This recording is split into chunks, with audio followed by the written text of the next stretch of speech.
Rome Rome भाइयों, system पार देंगे। नमस्कार, जय श्रीराम. स्वागत आहे एक नवीन व्हिडिओमध्ये. तर विषय असा होता, आमचं चालू होतं डेकोरेशनचं काम आणि ते काय व्यवस्थित होत नव्हतं. आम्हाला डोंगरचं थीम करायचं होतं, पण ते काय व्यवस्थित स्टेबल राहत नव्हतं. मग आम्ही एक डिसिजन घेतला आणि गेलो 120च्या स्पीडने वैजापूरला काही सामान आणण्यासाठी. मग काय गाडी 120च्या स्पीडने वैजापूरच्या दिशेने टाकली आणि आम्ही वैजापूरमध्ये गेलो आणि तिथं बघितले की गाईच्या शेणापासून बनलेले इको फ्रेंडली गणपती असे विकायला आलेले होते. ते खूप छान होते, डिझाईन वगैरे खूप मस्त होती आणि त्यांचे प्रेरणास्थान होते महंत श्री रामगिरी महाराजजी. त्यांचं एकच होतं, प्रदूषण नाही होणार, फक्त निसर्गासोबत आनंद, असे त्यांनी इको फ्रेंडली गणपती बनवले होते.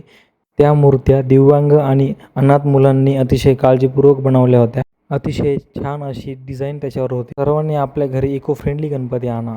सर्व महाराष्ट्रामध्ये गणेश उत्सवाची तयारी एकदम जोरात चालू होती. मग काय सगळीकडे गणपती बाप्पा विकायला, डेकोरेशन सामान वगैरे गर्दीच गर्दी होती. मग तर काय आम्ही पण थोडंफार सामान घेतलं डेकोरेशनचं आणि निघालो घराकडे. मग तर काय पुष्ट्याचा डोंगर करायचं ठरवलं. जर तुम्हाला काही आयडिया असेल तर कमेंटमध्ये नक्की सांगा. जय श्रीराम.